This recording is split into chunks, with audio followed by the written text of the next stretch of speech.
And now we will move on to another pretty lengthy presentation, I believe. Our first crack at the community development block grants. For that, we have Executive Director Murphy here. Before we begin, I just want to remind committee members that we are not actually voting on anything tonight. We're just providing some recommendations. There's no need to try and convince anybody yay or nay. We're not even deciding that tonight. We're just going to make our recommendations. Recommendation? Councilor So we're Murphy. going to vote yes and no on that. No, we're providing feedback because the authorizations, the orders, these aren't actually the orders. Oh, they're not the orders. No, Director Murphy's here before us to gain our feedback, and then she will go back to her Honorable Mayor Squalia, and then they will make orders after that. And on that, Director Murphy. Thanks. And this doesn't have to be a lengthy presentation. It's all about what happens Everyone watching during the at home is presentation, like right? that, I think, yeah. But this is your opportunity. We do have some subrecipients here, and if you have questions, this is an opportunity for you to answer those questions, give your feedback, and then, as Chair Cruz said, we will proceed with the appropriations of those various accounts in the future before the fiscal year turns. So I will start with, well, two things. One is I just want to let it be known for the public that there is a second public comment meeting that's happening May 21st at 5 p.m. So anybody that has public comment could attend that meeting, or they could send their public comment in by email if they sent it to comdev@fitchburgma.gov. That's COMMDEV @fitchburgma.gov. Several of us in the office get that email, so we make sure that that would get included with the public comments in our action plan that gets submitted to HUD. Did you say on May 21st? May 21st at 5 p.m. Oh, okay, before the For the public, where will that be? Excuse me? For the public, that'll be here in the Legislative Affairs Building? No, this is at City Hall. I believe it's the third floor conference room. Thank you, Director Murphy. But it's possible that it's the first floor conference room. I will have to confirm that with Kim. No worries. So the total amount that we are allocating is actually, so we have our official entitlement of $929,132.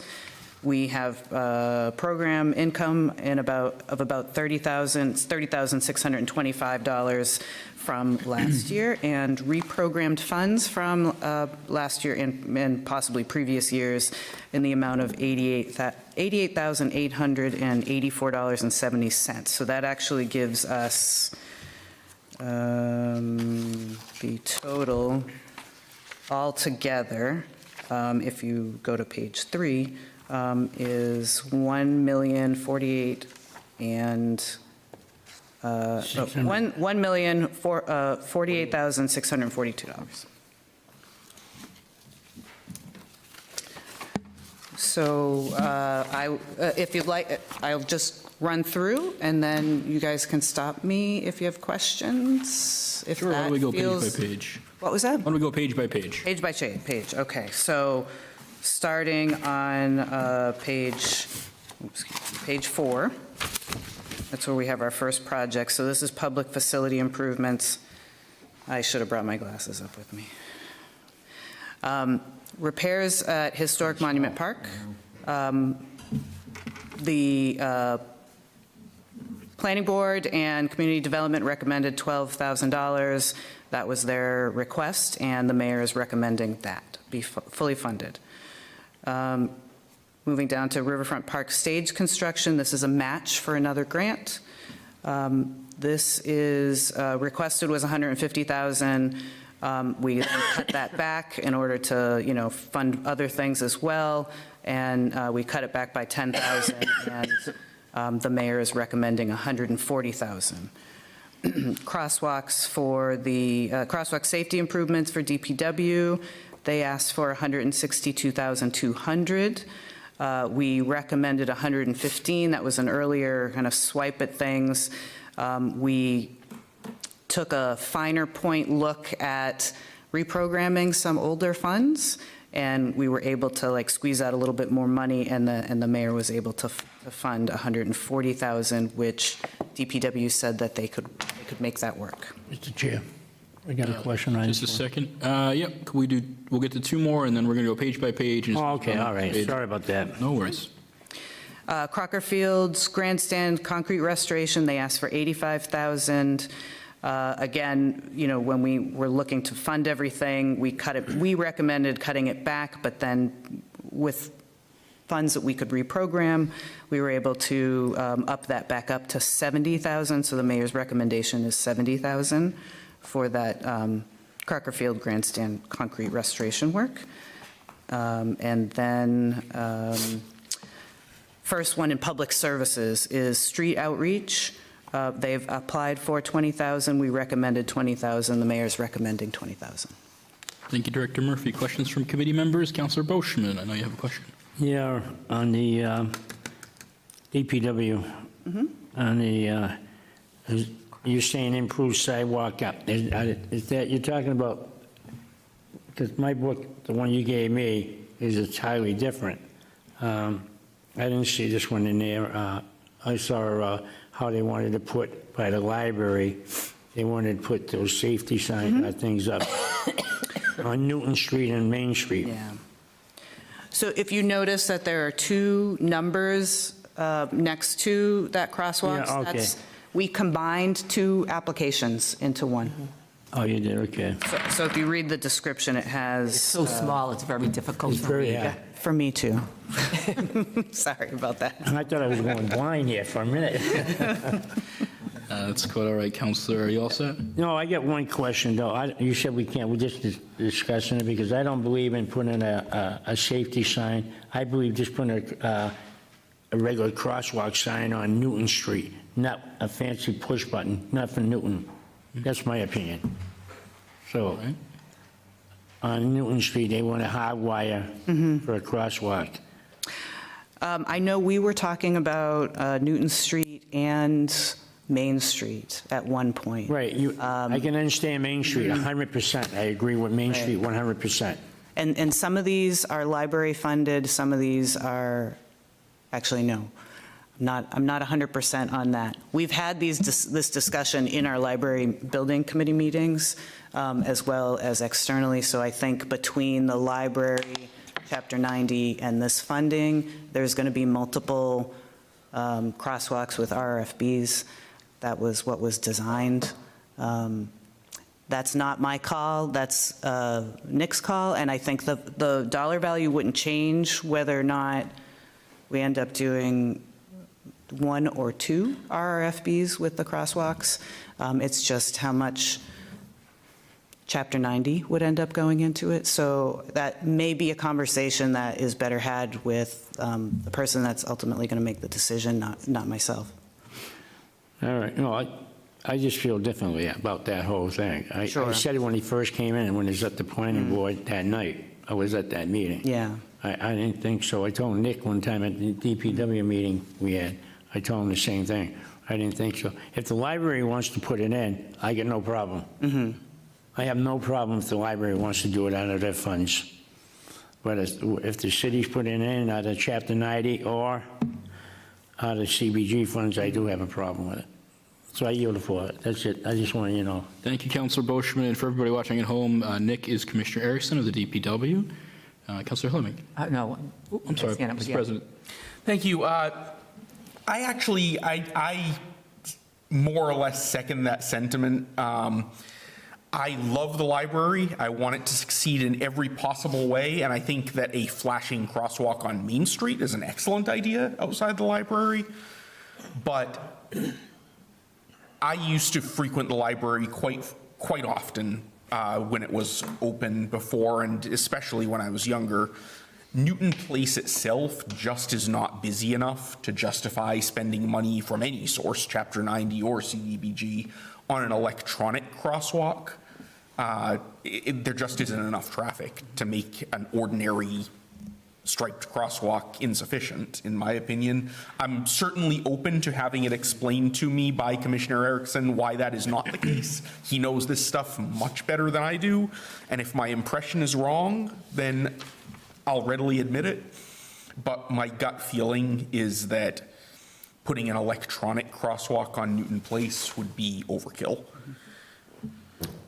I will bring that sentiment back to the library committee. Thank you. Councilor Walsh. And I yield the floor. Thank you, Mr. President. Councilor Walsh.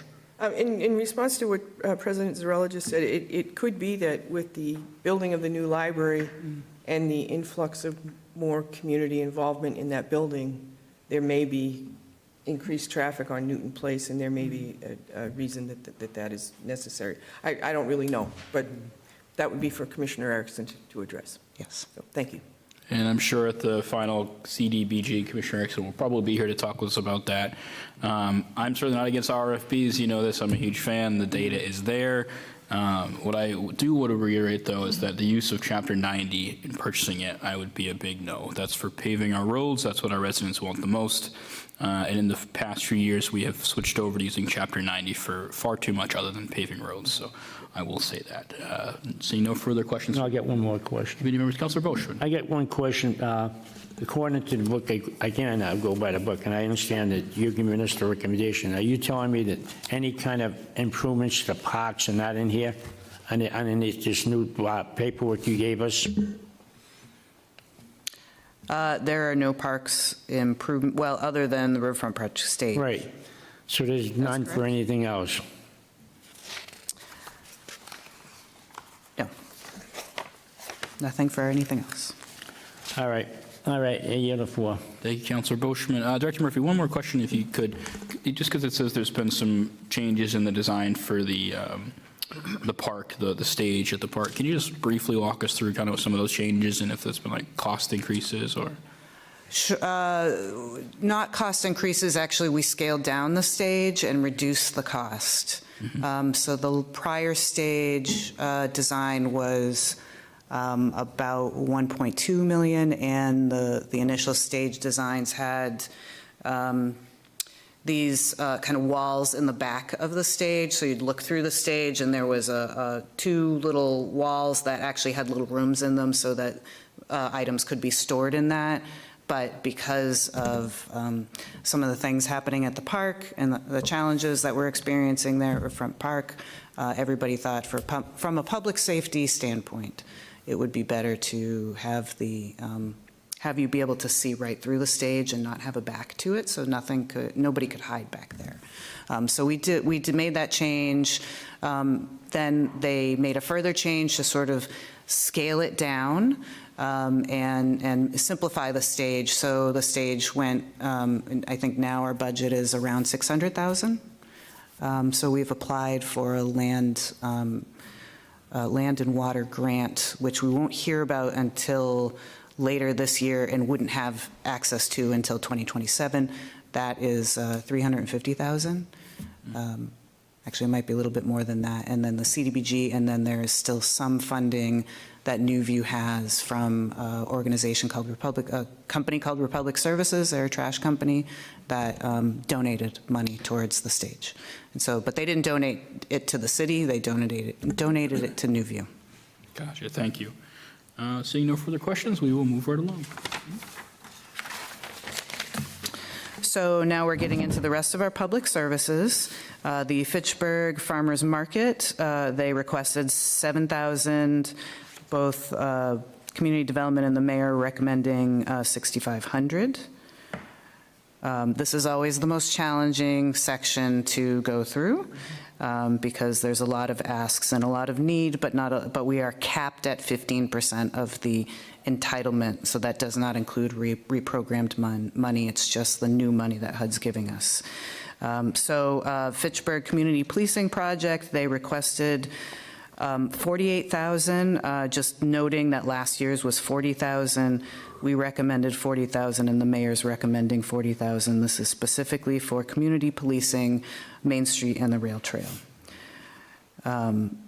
Next, Bonnie's Place, Families Homeless Shelter, that is North Star Family Services. That used to have a different name, but it's the same shelter. So they have requested $10,000. Last year they got $10,000. We recommended $9,500, and the mayor also recommended $9,500.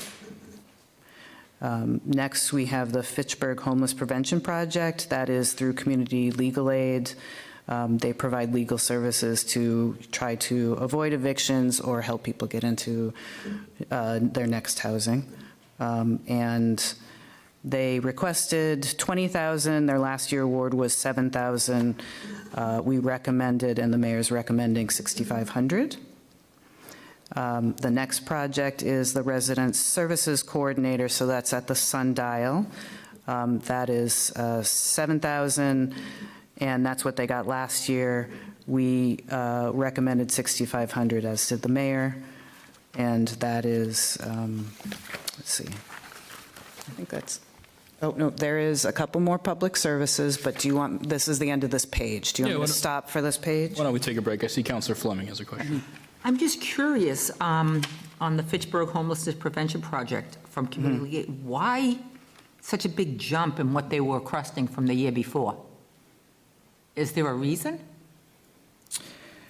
I mean, they were awarded 7, they asked for 20, but got 65, so.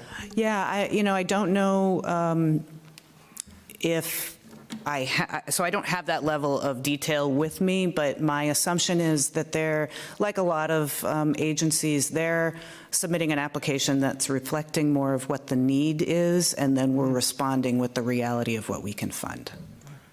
And I think also we don't have in front of us what their ask was last year. So they might have asked for the same amount last year Okay, And they generally do ask for a higher amount and than been we can. given the 7,000. all right.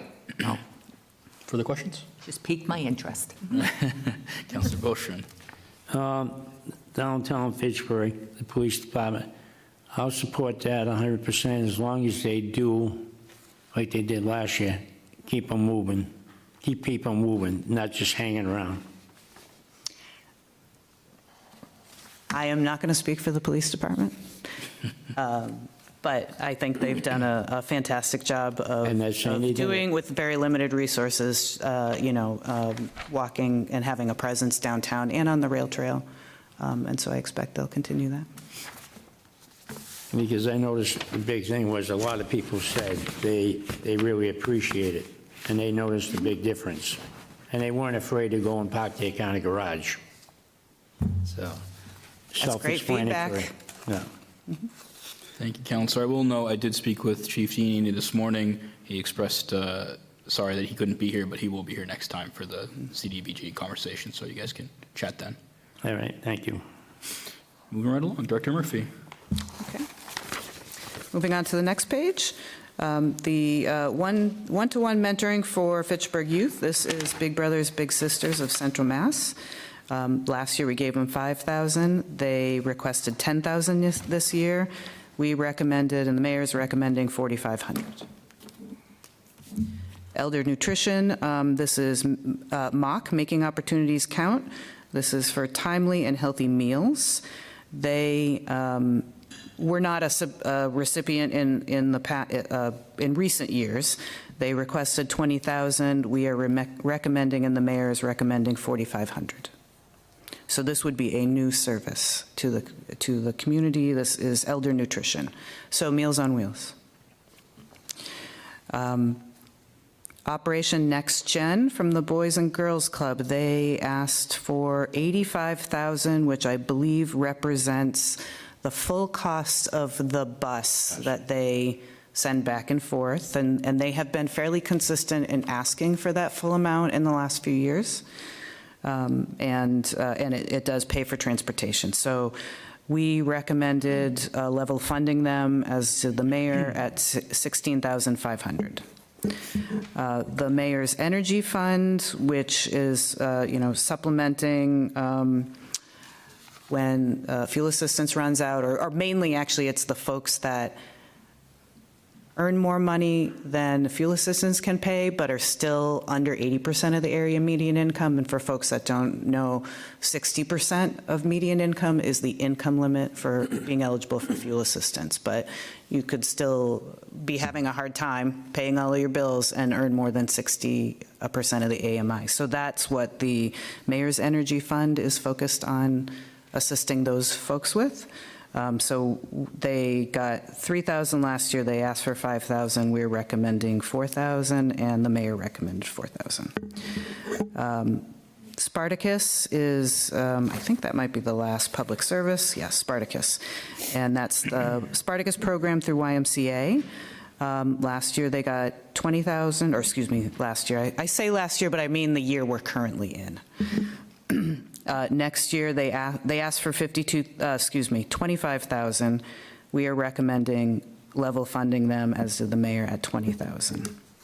And that is public services. Thank you, Director Murphy. Questions from committee members? Councillor Fleming. I'm just curious what the median income is for the Mayor's Energy Fund. Well, it's the median income for all CDBG programs. The income limits just changed, and the only one I can tell you off the top of my head, because I happened to look at it, is for a single household now, it was around $65,000, and it just went up to $69,000. So that's 80% of the area median income for one person. Most of the time, it's, a household that has multiple people, and so that income limit goes up, with additional people. Thank you. All set, Councillor? Yes, I am, thank you. Council President Zarella. Thank you. I know I asked this last year, but I wasn't able to dig up my notes from last year. About how many people per year does the Mayor's Energy Fund assist? My understanding is they cap it at $500. So if everybody asks for the max, it's, eight people last year, because I think they got 4,000. No, excuse me, 6 people last year. Okay. This year it would be 8, although my understanding is not everybody's asking for the max. I would expect if oil prices get high or continue to stay high, then everybody will be asking for the max, because filling up your tank now is more than a couple $100, right? Right. So 6 to 8 people. Yeah. I said this last time around, and I still feel the same way. Given that, especially given that this year, we're seeing recommended cuts to many of these public service organizations of $500 here, $500 there. I just don't think this energy fund is a worthwhile use of this money to help so few people, as opposed to spreading that money across these other service organizations that serve a much larger number of people. There's no one in the city who's counting on the Mayor's Energy Fund. They can't, because it goes to so few people that it would be foolish for any one person to count on it as part of their budget. And yes, I mean, I get it. For anyone who does receive it, I'm sure it's a great boon. But it seems like it is necessarily almost random in nature. Not to the degree that, I'm sure the applications are thoroughly reviewed and so forth, but from the perspective of the applicant, from the perspective of someone who needs this assistance, you roll the dice to see if you get it or not, and you probably don't. Which, that's the limitation of how much money it is, obviously. That's no one's fault. But I'm not sure that in a city of 40 to 45,000 people, many of whom have these needs, that helping 6 to 8 people is an optimal use of this CDBG funding that could go to these other organizations that we're cutting from. That's just my opinion, but since the purpose of this meeting is to get people's sense of how we feel about these things, I thought I would throw that out there. Thank you, I'll take that feedback back. I yield the floor. Thank you, Mr. President. Councillor Boschman, and then Councillor Yeah. Fleming. I'll go back on my fellow councilor to the right of me. I'm totally against giving $4,000 away on that. I feel the exact same way. I think we're wasting our time. I think it's just about politics when you're doing this for $4,000. Let me explain something. In my personal opinion, if they're behind on their things, they're a heck of a lot farther than $500 if they're behind. A lot farther. Here you cut something that's really good, and I don't even understand why, that you're feeding and making opportunity counting the program the way they deliver food to the people that need it. The elderly people, you went back, you cut them way back. Why would you cut something like that back and worry about 8 people, when you got more people out there that need the food? I guess I would frame it different, because their application was new application, so we cut from a number of different proposals to be able to fund something for Mock. No, because when I listen to you, when I hear you say to me, the average medium income that you think is around, I'm going to round it off to an easy number, 70,000. God, I says, that's good money, $70,000. That's nothing to shake a stick at. Crazy. I mean, an elderly person collecting just Social Security and a small pension, you add it up, it's only like $36,000 if he gets $2,000 a month and $1,000. That's $36,000. I agree. People on that kind of a fixed income, Social Security only, that are only making $30,000, they're living in poverty. I don't know how they survive, honestly. But I think the income, well, first of all, I don't create these income limits, HUD does. But I think it's more of a reflection of the cost of living. It's not just cost of living, because I assume it has something, there's some reality to what the average earner is in this area, but there's a complicated formula that I could not repeat back to you, where they come up with these numbers, and we don't really have any control of that. Yeah. And then the other thing, while you got you here, the Boys and Girls Club, we all know about the Boys and Girls Club, I've been to them. I think, if I'm not mistaken, when they come out of Rango School, I think they get dropped off at, it used to be Kmart when they first started. The buses, when they go to Kmart, I think, that's what I was told. The buses will not go past Kmart. They Right. won't cross the town line. That's Right. correct. So, I always advocated for the boy. I believe in that kind of things. Right. Really do. I advocate. I don't. You're not going to hear me talk about the Spouses Club. That's very good. It's very good to keep kids busy, and it's really educational. It's very good for them. But when we say we can't give them more money, and when we go on and give the homeless shelter, there's all kinds of programs out there for the homeless people, homeless shelter, and we give them more money. I have a hard time with that. I really do. And then you take some kids that want to go to the Boys and Girls Club, and it's very beneficial. We say, no, we only get so much money, and that's it. And we turn our backs to it. Something that's very educational and keeps them out of trouble. I don't understand the logic of it, but we'll argue that the next time around. We'll be here again. It's always a balancing act between trying to fund services that are focused on our youth and help them to be good citizens, and then also trying to provide some funding to those emergency services for the folks that are in crisis now. It's always a balance. I understand that. I yield the floor, so I don't want to say too much because I'll get myself in trouble. I can see it coming. I appreciate that, Counselor. Thank you. Counselor Walsh. Thank you, Mr. Chair. I just wanted to comment that with regard to the request by Mock, in my day job, I had a constituent approach me at one of the senior centers, and she said that she and her husband like to volunteer to do the deliveries of Meals on Wheels. And she said, but it's getting to the point where, because gasoline is so expensive right now, that they're thinking that they may not be able to do that because they can't afford to pay for the gasoline with all the driving that they do.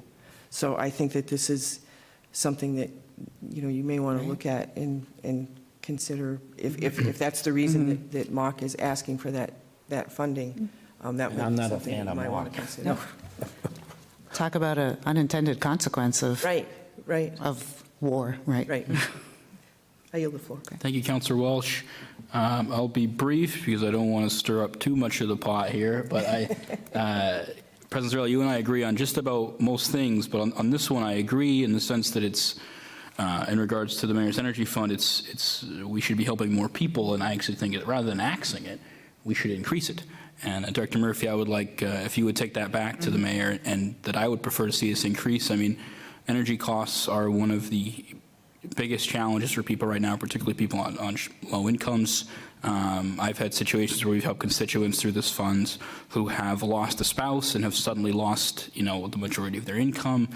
So it doesn't help, it only helps a few people, but it really is helpful for those who need it badly. And just a quick question, Director, what is can people making less than that number, that 70,000 that was rounded up to, can they still apply? Let's say they're making. Oh, yeah. So it could be used for anybody at any income low enough, below 70,000. That's correct. So it could, if fuel assistance runs out of funding, or they've maybe already gotten their bite at fuel assistance. I don't know what they screen for with respect to that. But And because you mentioned it, I mean, President Trump's war is driving costs through the roof at this point in Iran, and people really need the help. And we have Unitil, who would prefer to provide their shareholders with record dividends year after year. 12 straight years, they've bragged about providing their shareholders for record dividends. So they're not going to give any relief to their customers, our constituents, and I think it's important that we help out when we can. So I think I would like to see this be 25, 30,000, frankly, and help as many residents as we can who are struggling. And I hope I didn't just set it off. It looks like I may have. I'll yield the floor and go to Councillor Fleming. Yeah, I would be concerned as to the formula, how people actually will get this money. I'd like to know that it's not political. it is first come, first serve. It is first come, first come, serve. And first how serve. do you get that information out to people? That I don't, well, I think it is on the webpage, the Mayor's Energy Fund. I believe actually they have created an OpenGov application. So it's like you don't even have to bring in a paper application, you can do it online, but there are documents that need to be collected, and that is sometimes the challenge. Anything that is federally funded like this, we have to document income and we have to document their eligibility to receive this. They have to be a citizen or a legal resident. Okay, so it's first come, first serve. So that doesn't mean the most needy will get it. That's correct. Well, they can only look at what they have at the time, right? Are they going to say no to somebody's application because they're waiting to see what other applications they get? So, I would say they're not overwhelmed with applications from what I've seen. Well, okay. Well, then that tells me that a lot of people don't know about this. That may be So true. it probably either has to be better advertised or removed in its entirety. It would be my recommendation, because if only 10 people are applying for it, because people don't know of it, that's really means it's not being well advertised. And the people that are getting that information may have that inside track. True. So that's a little concerning to me. I yield the floor. Thank you, Councillor Fleming. President Zarella. Thank you. I just want to say I think the chair makes good points. And I would be honestly happy to go either way on this. For me, my issue with it is that it is so small that it essentially amounts to a random windfall for 8 lucky residents, which doesn't really seem like the way to run a government assistance program if we're going to run a government assistance program. So I would actually be okay with seeing this drastically expanded, maybe lower the cap slightly so that it can spread further, lower it to, I don't know, just throwing a number out there, 300, 250, something like that, rather than 500, so that more people have a bite of the pie. And then it can be a little bit less of a crapshoot, less of, okay, I'll throw in my application, I might get it, I might not. If not, what do I do? If it's a little more of a reliable source, something that people can count on, then it becomes a better value for the community. So I would be fine seeing it expanded. I would be fine seeing it eliminated. I just don't see the point of doing things by halves and having this tiny program that really can't do much except take money away from other programs. So, yeah, certainly, if this comes back to us and the numbers have been shifted around to make this a considerably larger allocation, then I don't think I'd have any objection to that. Thank you, I Mr. yield the floor. Thank you, Mr. President. Councilor Bushman. Listen, I'm not going to be as kind as Anthony. I disagree with him right over here. Okay. To the guy to my right, I disagree. I'll go back to my statement. Mr. Chair. Mr. Chair. Thank you. Oh, I call you to the guy to my right. They got so many government programs out there, and if you want to donate the $4,000 and we gave it to one of those government, it helps more people. I'm going to explain myself again. If you get a notice, because they get the new kind of things, they call it the smart meter. And there's a reason why they call it the smart meter. They don't have to come to your house and snip the wires and cape them up. They don't do that no more. They sit there in an office and they press a button and your power goes off. So if you're behind, you can either do two things. You can call them up, because I know they were going to do it to me. So I'll even use me, and I'm not using anybody's name. And you can make a payment plan, or you can pay the whole thing up. So if you're $500, $600 to $1,000 behind and you want to pay it up, what's $200 going to accomplish? Really? $200 is nothing. It's not going to help if you're going to shut you off tomorrow morning and you need $1,000. So if you gave the money to an organization that's got a majority of money, then you can call them up and go that route. But to say that, to increase that, as long as I'm on the council, I'm not going to vote for that. I think we're just encouraging. We're not disencouraging, we're encouraging. That's how I look at it. If you want to do something good and you're worried about helping, Boys and Girls Club, the elderly, and I go on and on and on. There's other programs that's well more. We get the parks. We use the parks. We're sending people to Leominster. We're not even investing in Fitchburg parks or for a pickleball court. And so what are we doing? And you're worrying about $4,000 and a couple of people? No, I'm sorry. I'm not a cold-hearted person, but you know what? People got to learn how to budget their money. We got to stop saying, I want this, but I need this, but I want that, so I'm going to buy that. But forget about the needs. We need this to keep the lights on. Well, don't worry about that. We got somebody helping me. No. I don't buy that. I'm sorry. I won't. If you go up in there, you come in here, we'll have a battle all night on that one, because I won't support it. I'm sorry. I don't think it's right. I don't think it's fair, and I think it's wrong. That's how I feel. You want to donate the money to a place like Mark or to somewhere where they pass out money to help the people, I'm all in favor of that. But to say we're going to do it at City Hall, now you get politics. It's all about politics. And I want it out of politics. I don't think it should be. I think we're here to represent all people, not a certain few. So if you want to help all people, then look at the Boys and Girls Club and increase that fund so more kids can go to that school. That's how I look at it. And they get educated, and they get better jobs. But when you do this, we're encouraging things. We're not helping, we're encouraging. I don't want to encourage. I did enough encouraging. So I yield the floor, sir. That's how I feel. Thank you, Councilor Bushman. I have a lot to say, and I'm going to save every bit of it for the appropriation meeting when it's actually before us. I know it's odd that Darth Cruz would want to increase the mayor's energy fund and send anything there, but that's the way it is. Sorry to be surprising. Director Murphy, please continue. Okay. So now we're getting into our economic development activities. The Fitchburg Public Market launching Food Entrepreneurs Program, organized by the sponsor is the Worcester Regional Food Hub, excuse me. They have requested $37,490, and the Community Development Office recommended $20,000. The mayor recommended $30,000, and that is technical assistance for up to 10 Fitchburg residents to participate in the public market launching Food Entrepreneurs Program. The Small Business Technical Assistance Program is next. That's New View Communities, ongoing program. So they're getting $30,000 now. They've requested $30,000, and we are recommending level funding them, both community development and the mayor. The city's sign program, we have requested $60,000, which is level funding from what we're getting this year, and that is what's recommended. I will say there's been a lot of sign applications and activities, so we will run out of money if we don't re-up that money.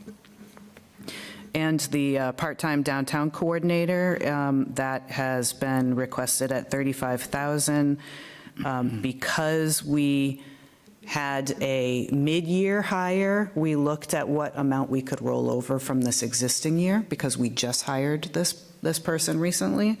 So we cut the Community Development Office cut our recommendation back to $16,000. We think we can work with that to fully fund her with the rollover money. So that is what the mayor has recommended, is $16,000. And that is the economic development activities. Councillor Fleming. Yes, this sign program, Yeah. very interested in that. Who gets signs? Anybody who asks? Businesses that apply, that generally are in the main corridors. It's a blight elimination program, so we have to keep that in mind. So they can just come and, is it new businesses? Is it existing businesses? Do they pay anything for their own It could sign? be either, and the requirement is that they, so we can fund 70% up to $10,000. However, we will fully fund it if they have invested their 30% into their building. So we're trying to leverage investment in the building with our signage. So we find that what happens is when a new business is opening and they're making investments anyway, it works out really well for them to apply for the sign program. So it's not always new businesses, and we certainly look, if somebody has a sign that looks just fine, we're not going to fund a new sign. If they have a sign, so, you know, for instance, an existing business that just got a new sign, there's actually two, Fitchburg Jade and Tiki Tiki. Both of those had really dilapidated looking signs that had been, well, Jade had an awning that was in really tough shape. So those are the examples of like existing businesses, but for the most part, it's new businesses that apply. So is it that it was a need, or it was more for aesthetics that we provided them with signs? I would say sometimes it's both, but it's blight elimination is what the activity really is. It's a sign program that is eliminating blight. So we're really, and we actually do want to start targeting this a little bit more in the Water Street district. Like there's a couple of businesses that are existing that I can think of off the top of my head that very visible, very damaged and old, blighting looking signs that could be replaced and would have some But great impact. are they thriving businesses that just don't want to invest? Well, this is really an incentive and a way that the city can show that they're supporting. I mean, there's very few actual city benefits that we can provide businesses or incentives to make somebody choose, like, hey, if you come to Fitchburg as opposed to another community, you might be able to get this. So this is like one tool that we have. But this is taxpayer money, that's what I'm saying. This is taxpayer money. It is. This is not money Yep. that the city magically came upon. That's money that came from all of us here. All of it is talking about Do we have businesses that have received more than one sign because they changed their name? I'm aware of one that I've heard about. Okay, well, please tell me, I don't know. But on Main Street, Okay. they started out with one name and now they have, There is a business that did have one sign that they put up and paid for themselves, and then Okay. they changed their name and then they asked for a sign. okay. There was not, we have, as far as I know, we have not funded two signs for the same business. I do not manage the sign program, so I cannot assure you that I'm 100% correct, but I can't think of an instance where that's happened. And I think I know which business you're talking about and what I described. And I'd as- actually like to know, if you could research that, I'd really like to know that for certain. Sure. I'd really like to know that. And I think for now, that's really all I wanted to touch on. Thank you. I'm going to go to Councilor Bushra next, but first, one quick question, Director Murphy. Could you sort of explain to the viewing public and people in attendance and the council where the community development block grant funds come from, like which pot of funding we get that from? Sure. They are HUD funds, so they're federal dollars that come to us as what's called an entitlement. So we, as long as we do all of the steps that we have to undertake, which is developing an action plan, going through this process, we're going to receive that funding, and it's based on a formula that has to do with the number of low-income folks, under 80% of area median income, and the age of our housing stock. It's an interesting formula. Okay, thank you. So you see, like sometimes New England actually benefits from that age of housing stock piece of the formula. Thank you, Director Murphy. Councilor Boschman. Oh, Anthony had his hand up first. He yields the floor to Mr. President. Mr. President, would you like to go? Thank you. First, I just want to say I actually really like the sign program. I think it's a low-cost way for us to both support small businesses, but also, like Director Murphy said, blight reduction. You know, it's not just, if you have a business that has a tattered awning and a sign with, you know, some of the letters broken or not lighting up anymore and so forth, it doesn't just hurt that business. It hurts the businesses next door, the business across the street. It hurts the walkability of the district because you're not going to really want to walk in an area that looks blighted. You know, it's part of our pattern recognition as a species. Even if, in fact, the blight is superficial only, we naturally associate blight with a dangerous high-crime area. So by eliminating those visual cues, we make our economic corridors more attractive for the benefit of everyone doing business there. I think certainly if there were any concrete indication that this program was being abused in any way, I would want to investigate that further. But as far as its ultimate goal, I think it's a good idea, especially given that as far as Fitchburg is concerned, this is really only taxpayer money in the very most indirect way. We all pay our federal taxes, but if we don't take this money, it's not like the federal government is going to remit it back to the citizens of Fitchburg. They're going to keep taking it, and they're just going to give it to someone else. So given that it's already collected, it's already in government hands rather than private hands, and there's nothing we can do about that, I think it makes sense for us to choose to use it in ways that encourage private development, encourage the private economy, and so forth. The only other additional question that I had, I think you already clarified this, but I just want to make sure I'm understanding correctly. We're still paying for the full cost of the downtown coordinator at the same level that we were last year, right? Just through different sources. Correct. Through rollover. Yeah, it's through the rollover, but there isn't a reduction in hours. It's 19 hours a week on average, and the rate of pay hasn't changed. Okay, excellent. I just wanted to make sure because I was initially looking at this line item and honestly thinking much the same thing that I said already about the mayor's assistance fund, which is if it's too small to make a difference, then why bother? But if we're still funding it at the full 19 hours and it's just a technical reduction, then I have no qualms about that. So thank you. I would just advocate that so the downtown coordinator has been with us now for a couple months and has been a huge asset to us, even like really good timing with coming online for the downtown construction and got out and, started handing out flyers and making sure that everybody knew about the meeting and, just trying to coordinate the various businesses, keeping them informed about what's going on downtown, which is a never-ending challenge right now. Perfect. I'm glad to hear it. And I've supported this line item in the past, and I intend to continue doing so.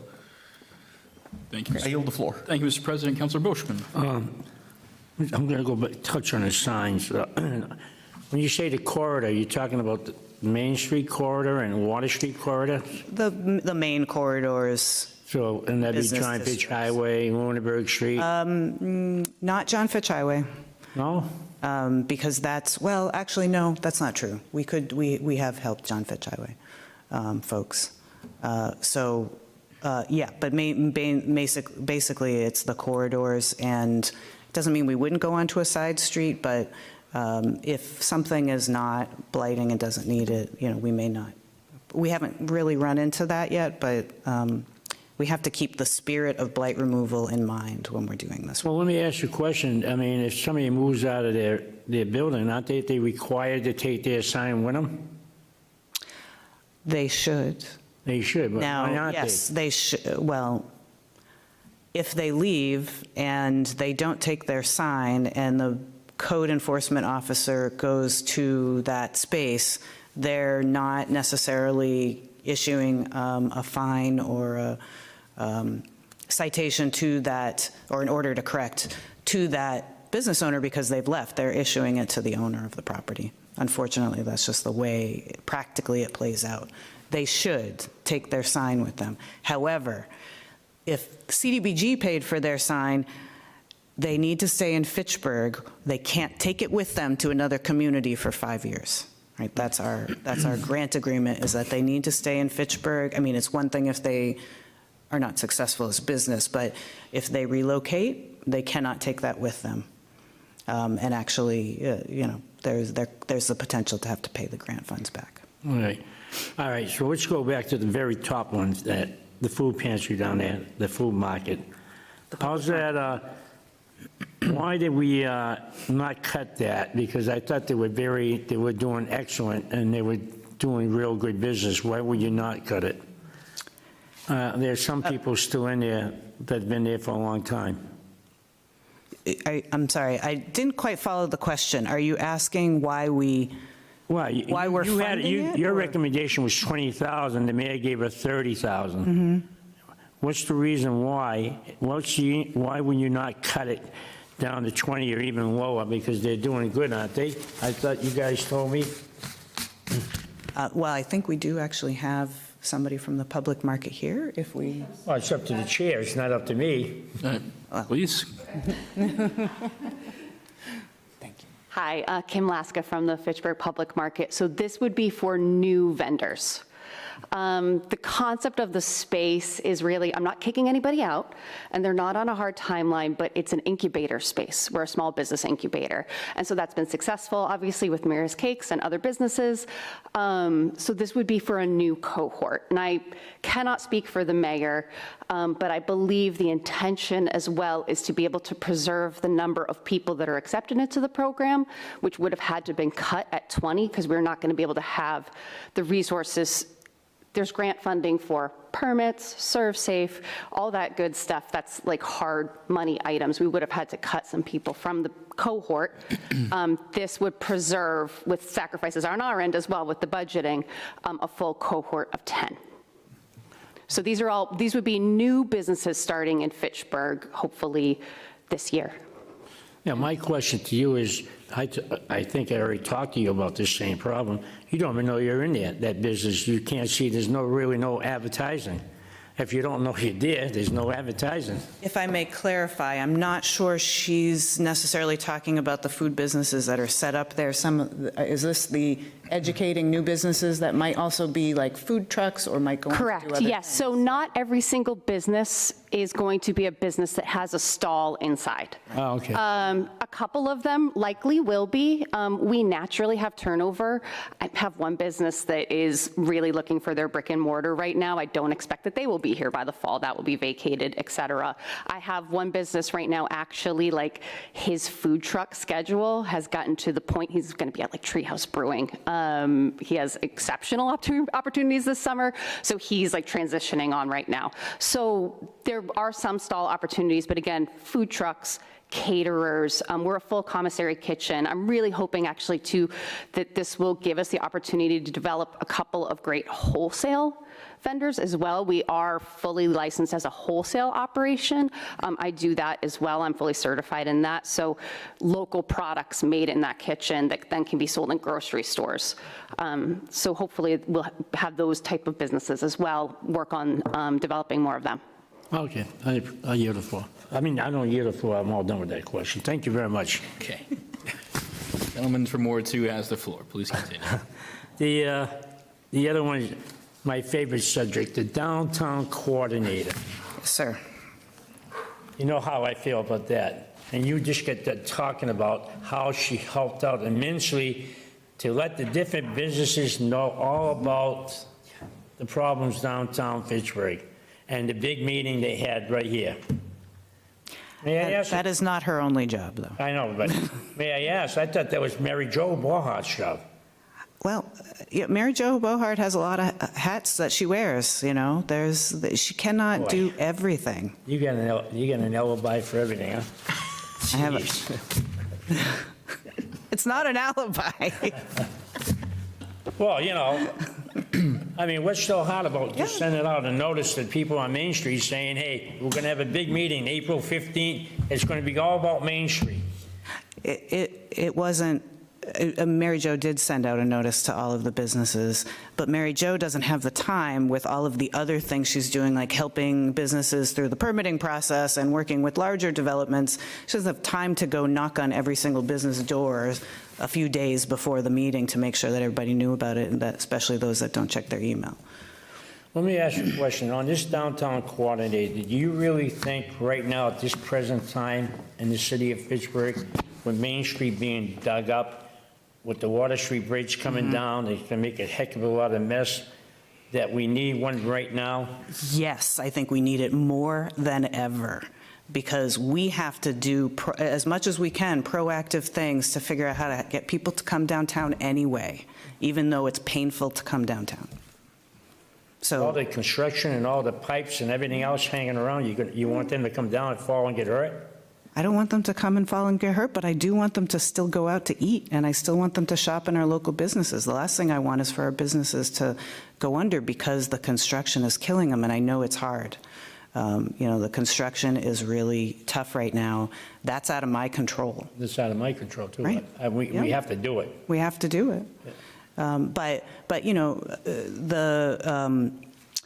the downtown coordinator is working with various businesses to help them make sure that they have a social media presence, that if they don't know how to create one or what some of the good tools and sort of tips for using social media, that they do that. She might even help with like creating menus or making sure that menus are attractive, right? You know, there's a difference between basic menu and something that, you know, is eye-catching. And, you know, so, and that is evolving over time as issues come up that our downtown coordinator can help us address.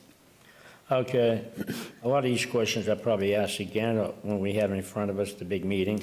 That's why I'm here today. Ask the questions. The other thing is, I want to go with Newville here on this, the $30,000. Every year is $30,000.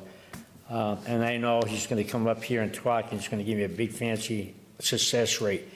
But they actually follow through year after year to see how their businesses are doing? And I'll use an example. I went to a ribbon cutting ceremony. Newville was there, everybody was there. And today, as we turn around, that business is no longer in effect. It's gone. Probably a year later.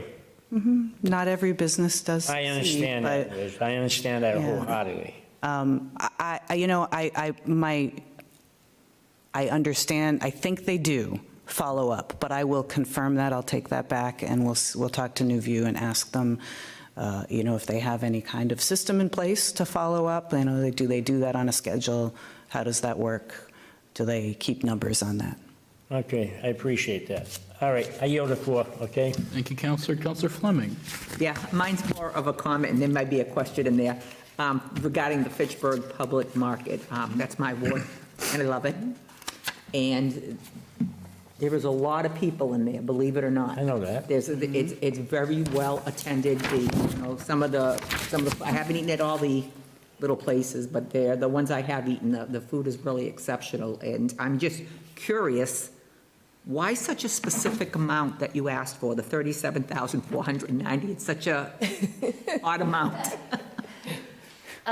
We really tried to make sure that it was kind of as bare bones as possible when it comes to the funding. We're not trying to ask for anything that we don't absolutely need. So there's a full budget for all of these 10 members that would be like in this cohort. So like I said, it's $125 for a Fitchburg food establishment permit. It is $289 a year through Flip Insurance to provide 1 year of insurance for them. So it's literally broken down like that.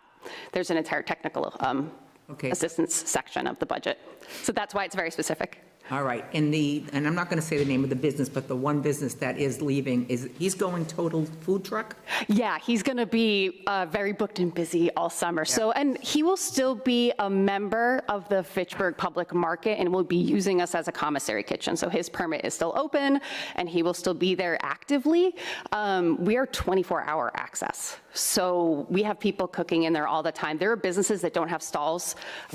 We have active stalls in the front, but we have more than double that in active members. We work with several other food trucks in this area. We have like a bagel guy and bakers and coffee trucks and all sorts of stuff. And they have, it's all booked online and they can come in and they also use that kitchen because you need a commissary kitchen. You need a certified kitchen to make food. Right. Yeah. Right. But I like it. Keep doing what you're doing. I think it's a great asset. Thank you very much. Thank you, Counselor Fleming. President Cirillo. First off, I'll second that. I haven't had a chance to explore very much of what the public market offers yet, but every time I have, it's always been good stuff and, a business that I very much hope ends up growing and succeeding.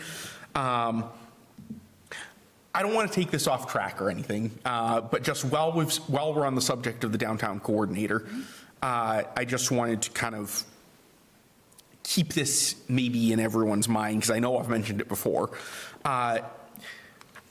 Is there any scope for the downtown coordinator to do more in the way of literal coordination in terms of business-to-business networking and leveraging one business's resources to aid another business and so on? So, yeah, B2B kind of stuff, yeah. I actually thought you were going somewhere else with that because we don't have a downtown association, a downtown business association. Right. And that is one of the things that's on our kind of to-do list over the next year is to not start off with a formal management organization like we had thought a few years ago, but actually just an association that we're starting to grow, right? Start and then get them engaged. Mostly, I think the businesses really need to be able to join together to advocate for themselves and what their needs are downtown, because it's hard for them to do that individually. So, just creating that system is something that we want to do, but to the degree that we can actually get some businesses maybe mentoring each other, supporting each other through their supply chains. If that's a possibility, I think that would be fantastic. Excellent, thank you. Like I said, I just wanted to throw that out there because I think it would be really great to see. Yeah, agreed. I yield the floor. Thank you, Mr. President. Seeing no further questions, we will move on. And for those watching at home, we are on our final page, so we're just about ready to wrap this up. All right, so our last page is rehab and preservation. The critical home repair program for Habitat and Humanity. We are level funding them. They asked for $30,000. We are recommending $30,000, and that's what they're getting this year. That usually gives us between 4 and 6 critical home repair projects.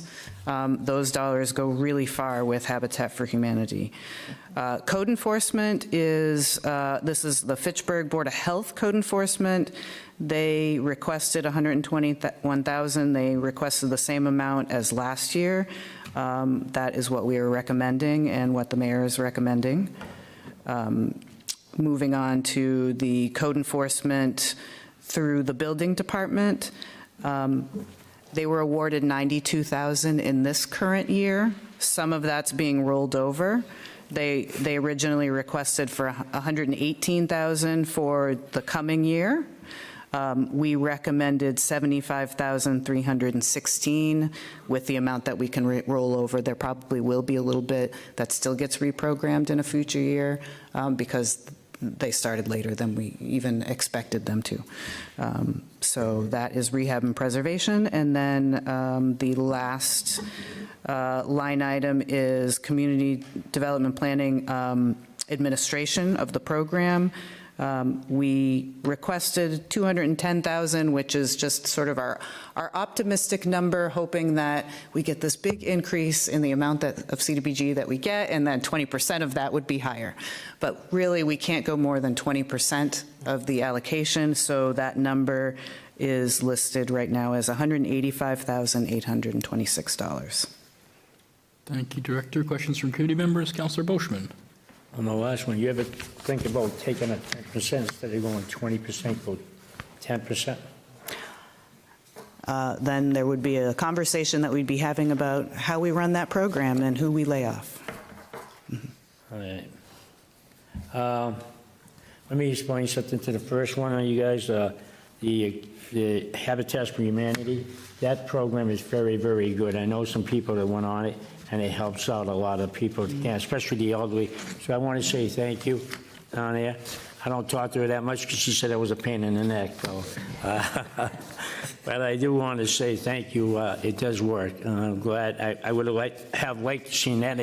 I would have liked to see that increase, because this way here, you're keeping people in their own homes, and they can afford to fix it up. But you want to increase the other thing. We won't go to that. I appreciate that, Councilor. Thank you. Are you all set? Councilor Boschman, are you? I'm all set. Thank you. Thank you, Liz. President Zarella. I'll just say I do think that is a good program. You know, any concerns that I have voiced about the other program don't apply here, because this is it's a capital investment. It's transformative. It's semi-permanent. You know, the dollars spent last well into the future. It doesn't need to be repaired again the next year. And again, like with the signs, I feel like this helps when we're able to do this in a particular property. It doesn't just help that property owner. It helps the neighbors' home values. It helps the neighborhood feel safer. It helps the neighborhood be safer in some cases, because dilapidated buildings do draw criminal activity. So I think that's a good use of our money. And if there ever is an opportunity to increase that allocation at an acceptable opportunity cost, then it would be a good thing to do. Okay. I yield the floor. Thank you, Mr. President. Councilor Walsh. Thank you, Mr. Chair. I just want to echo the sentiments of Councilor Boschman and President Zarella. Habitat for Humanity does an immense amount of good for the communities that they serve. They take a very little amount of money and stretch it far. And it allows people to stay in their homes when they might not be able to.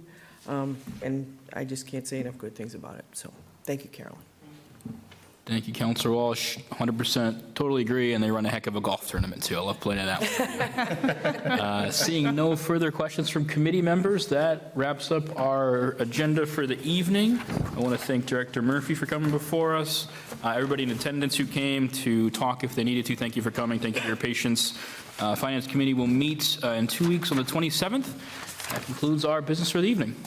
We have a motion to adjourn. Motion to adjourn. Second. We have a motion and second to adjourn. Seeing no objections, we are adjourned. Thanks, everyone.